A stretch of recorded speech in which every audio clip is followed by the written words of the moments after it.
Warp drives, commonly used in science fiction, are propulsion systems which allow spacecraft to travel faster than light. The most notable usage of a warp drive is in the iconic science fiction show Star Trek. In the Star Trek universe, they are used as a plot tool which allows the characters to explore galaxy. Ships equipped with these space engines can ferry people around the galaxy, deliver cargo between stars, or can even be used as devastating tools of war.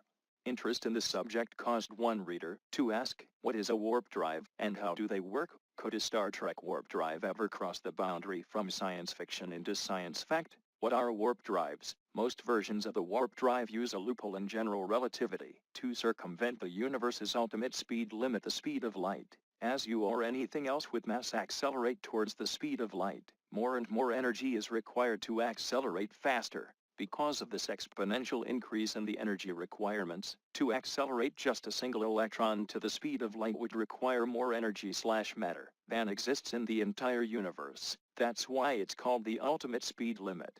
A warp drive gets around the problem by not accelerating at all, and instead manipulates the region of space-time around the craft. You cannot accelerate anything with mass to the speed of light, but space-time itself has no mass and is not bound by this ultimate speed limit under general relativity. In fact, we believe that space-time has already been warped faster than light once before during the resulting cosmic inflation that took place just moments after the Big Bang. How does a warp drive work? The way a warp drive operates is relatively easy to visualize. It simply compresses the space-time in front of the ship, and expands the space-time behind it like a surfer riding a wave of water. This compression and expansion creates a wave of space-time that a ship could ride on, since the ship isn't moving at all, and is instead surfing the space-time wave, which is now moving much faster than the speed of light. General relativity remains intact and time dilation is non-existent.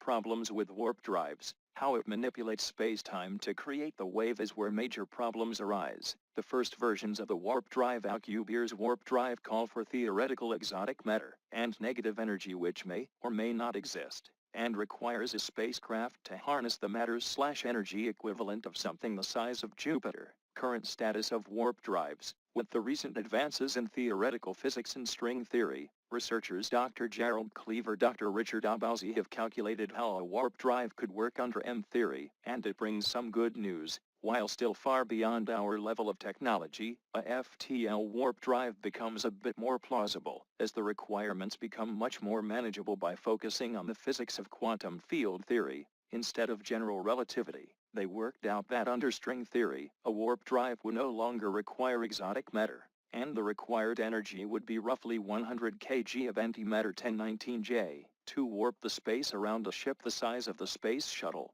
Their version of the warp drive manipulates space-time by shrinking and expanding the tiny, curled-up, subatomic spatial dimensions that theoretically exist in string theory. Their version creates the exact same space-time wave described above. Warp speed limit. Interestingly enough, there is a limit to how much space-time can be warped under M-theory. These physicists found that the ultimate warp speed limit for an Alcubierre warp drive is 1032 c, or roughly 3.3 trillion light-years per second. Reaching this speed would require an incomprehensible 1031 J of energy. However, if you could travel at that speed, you would be able to reach the edge of the visible universe 14 billion light-years in 4.4 femtoseconds flat. Thanks for watching. Please subscribe Space Facts channel to see more awesome videos.